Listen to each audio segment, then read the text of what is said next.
Old things have passed away. Behold. Behold means look and see. Everything has been made new. Everything has become new. Just for fun, Elliot, put the Amplified translation on there. I want to show you what it says.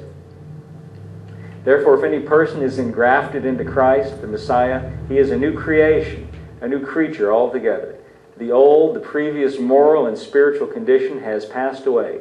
Behold, the fresh and new has come. There's another translation, I'm sorry I don't have it up here to put it up here for you, but another one I like called the New English Bible says, when anyone is joined to Christ, there is a new order, a new world order. Everything has been made new.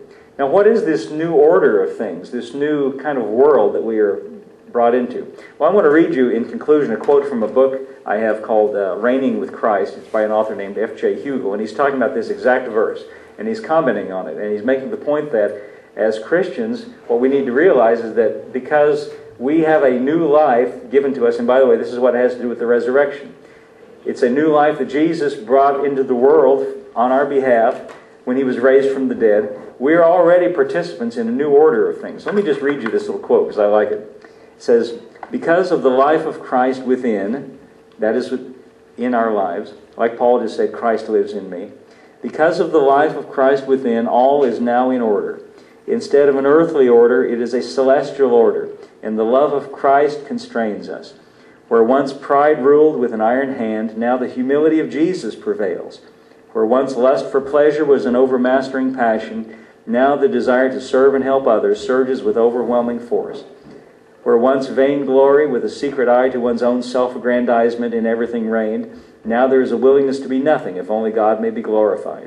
Where once there was offense at every turn of the road and wounded pride ever lusting for vindication, now there is the sweet fragrance of forgiveness.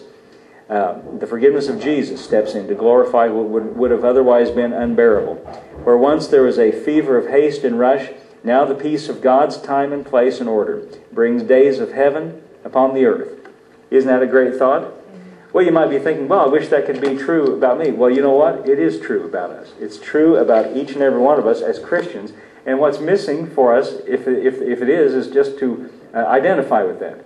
To turn and look instead of the outward things. See, this is what he said. If you then be risen with Christ, set your mind, set your affection on things above, not things on the earth. What I just read to you is a description of those things above. That heavenly life, that heavenly nature. That's why Paul said, if this is true about you, and it is, set your mind on those things.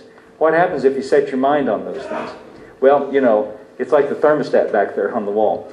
Have you ever noticed that when you set the thermostat on the wall, eventually the room comes to the temperature that you set it at. It doesn't happen instantly.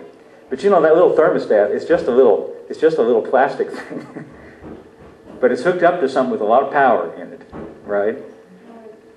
The thing of it is, you can't do it like at our house where I go and set it one way, then my wife goes and sets it another way. It's back and forth, back and forth. You've got to set it and leave it set. And if you'll set it and leave it set, eventually what you feel, what you experience will come to reflect what the thermostat is set on.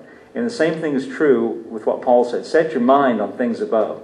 See, if you can set your thinking on what I just read to you and that kind of thought about that's who I really am, and leave it set long enough, what you feel and what you experience in your life will come to reflect that. That's why he said set your affection, set your mind on those things that are above.